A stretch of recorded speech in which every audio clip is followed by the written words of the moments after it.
este ano a derrapagem é enorme. Aconteceu precisamente quando não podia acontecer, portanto, depois de um orçamento que entrou em vigor muito tarde, em maio, de um PEC 2 também nessa altura, quando já tínhamos os mercados todos a olhar-nos com grande intensidade. Agora, também não existe um problema enorme e é preciso alertar para isto, para tirar este medo de cima das pessoas que possa existir. Não existe um problema grande na banca portuguesa, tal como existe, por exemplo, na banca irlandesa. É apenas um começo e vai ser aplicado, seja por esta classe política ou por outra. O pacote tem de ser negociado e tem de ser negociado pelas principais forças políticas portuguesas, PS, PSD e CDS. Custe o que custar, o que está em causa é o país. Se a situação continua a agravar-se, não é este empréstimo, então os ratings dos próprios bancos vão continuar a descer. Bem-vindos ao Jornal da Noite. A Troika não tem dúvidas, Portugal deveria ter pedido ajuda mais cedo e as medidas que foram avançadas pelo Governo eram claramente insuficientes. Numa entrevista à SIC, Paul Thompson diz que a crise financeira trouxe à superfície os problemas profundos do país. Em 3 semanas, estes 3 homens fizeram o diagnóstico e apontaram um caminho ao país. Agora, Portugal tem que fazer o mais difícil, que é percorrer esse caminho. We said it's fully specified, it has to be implemented, then we are convinced no more austerity measures, as you say, would be necessary.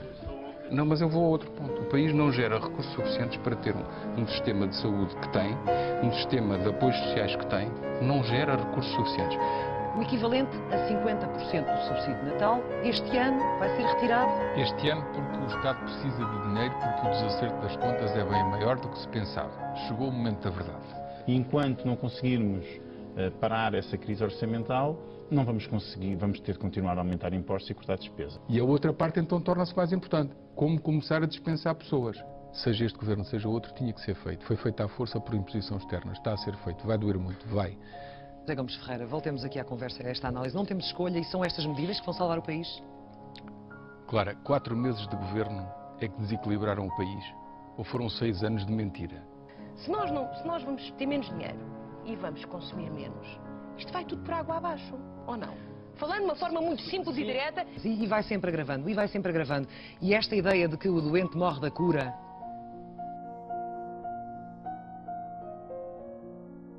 Onde é que está afinal a tal luz, ao fundo do túnel? Sobre isso, em relação ao crescimento económico, será negativo e vamos cair em termos de evolução económica, a recessão vai ser muito maior que o previsto. Eu acho que há alguma esperança e ela vem da Europa. Qual é o vislumbre da esperança? É que no final de 2013, aquela célebre balança de bens e serviços estará equilibrada. Tudo o que nós comprarmos ao exterior... Final de 2013. Portanto, no final do programa de estabilidade... Vamos ser felizes em 2014? Não! Ah, pronto. Não, que ainda há mais más notícias. E tem a ver, sobretudo, com o crescimento, com uma recessão ainda pior, sendo ela já muito má, a que está prevista. E, portanto, como o andamento da atividade económica, já estamos a perceber, vai ser ainda pior do que o previsto, vai faltar. E, por isso, as medidas de austeridade vão ser alargadas. A 4 minutos, vamos falar dos subsídios. Ups. Não há. Ups! Pois, daqui a 4 minutos. E é honesto dizer que este corte é só para o ano, que é temporário? Não será, certamente. Se não for este corte ou este tipo de cortes, serão outros. Portanto, a austeridade veio para ficar durante bastante tempo. Pois isto é uma das coisas que a gente não consegue fazer. Agora, como é que eu tenho que fazer? Isto já não suporto mais estas despesas e cortar mais. De todos os mails que as pessoas me enviaram a dizer que já não conseguem cortar e que eu pedi, olha, mande-me a sua relação de despesas dos últimos 6 meses. Vocês ainda conseguiram cortar? Conseguimos cortar. Tenho todas as minhas economias em certificado de aforro. Faço bem? Perguntar-me-ás porquê? Porque existe o risco de estar a ir à falência? Sim. Estará o meu subsídio de desemprego ameaçado? Eu acho que a imigração não é nenhum bicho-papão, pelo contrário, nós somos um país de imigrantes desde 1415, que eu saiba, não é? Podem não passar com distinção absoluta e total, mas nem a Troika, nem os economistas experientes, que são os do FMI e da Comissão Europeia, esperariam que Portugal conseguisse garantir todos aqueles objetivos, nomeadamente no que diz respeito às reformas estruturais. Claro, é o maior erro político que o Governo já cometeu desde que iniciou funções. E digo com toda a clareza, vai dar guerra e eu não percebo. É notável que esta medida de desvalorização fiscal que serve para conservar emprego e combater o aumento do desemprego tenha sido suficiente para, nas nossas previsões partilhadas com o Fundo Monetário Internacional, a Comissão Europeia e o Banco Central Europeu, compensar o efeito destes ventos desfavoráveis tão fortes. Mas como compensar se aumenta o desemprego e cai o PIB? Como compensa? Não compensa, literalmente está lá escrito nas suas projeções. Não, de maneira nenhuma. Mas choradeira tu vais ter sempre, pelas empresas. Até estou chocado com os patrões deste caso, porque repara, tu tens um drama em Portugal. Tu viveste 15 anos à custa do consumo e vê o que é que aconteceu. Batemos na parede, estamos falidos. Que explicas a unanimidade em torno das críticas às medidas anunciadas pelo Governo?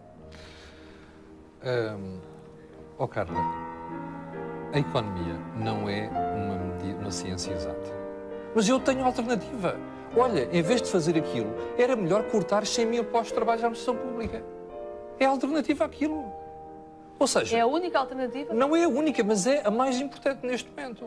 Cabelo, mas se as pessoas têm menos dinheiro para comprar, as empresas vendem produtos, se não os venderem têm de fechar. Carla, mas há empresas que vão ter que fechar. Ficou claro que o Governo não recua nas medidas de austeridade, sobretudo no corte da taxa social única. Isto é realista, tendo em conta a revolta que vai no país? A conclusão principal da entrevista é não recua. E eu uso a imagem, ele não recua. Vai ficar parado numa autoestrada e o país vai ultrapassá-lo pela esquerda e pela direita. E ele vai de repente perceber que já não é primeiro-ministro um dia destes, porque vai ser ultrapassado pelos próprios deputados do PSD e do CDS.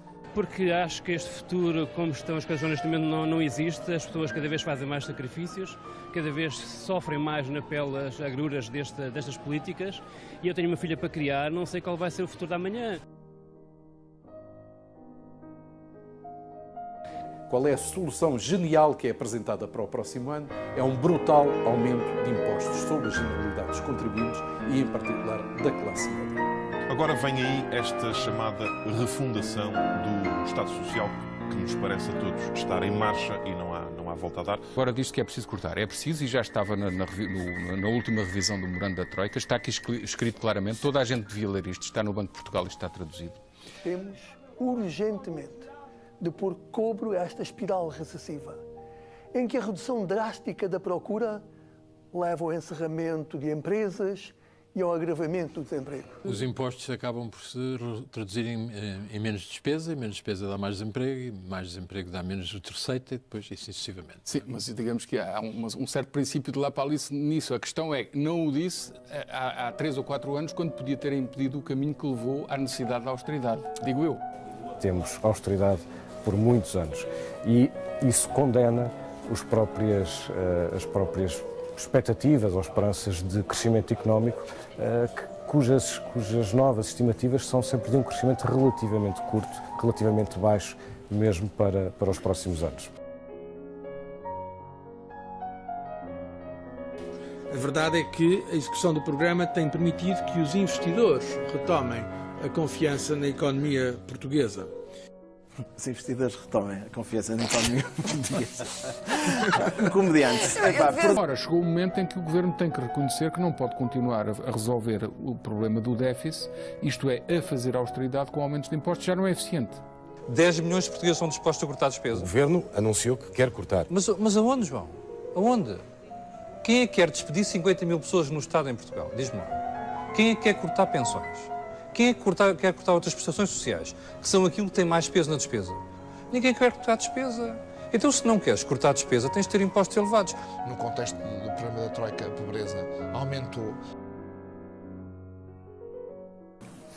O clube da União Monetária, de facto, é uma ditadura. É, de facto, uma ditadura. Só lá está quem pode, não está quem quer.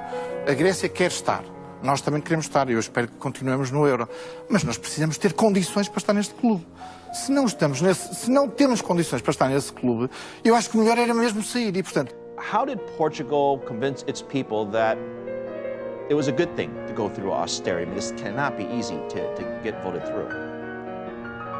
Well, it wasn't easy, but first we have always had political stability, unlike Greece, and a strong government. And besides, we have had some protests, but we never had any sort of violence on the streets. We were always very tolerant to the austerity. I mean, I think that the Portuguese people just needed to understand that the austerity was going to pay and that it was worthwhile to pay more taxes and to get the salaries cut and pensions cut, because it was for a purpose, and the purpose was to get rid of the austerity program.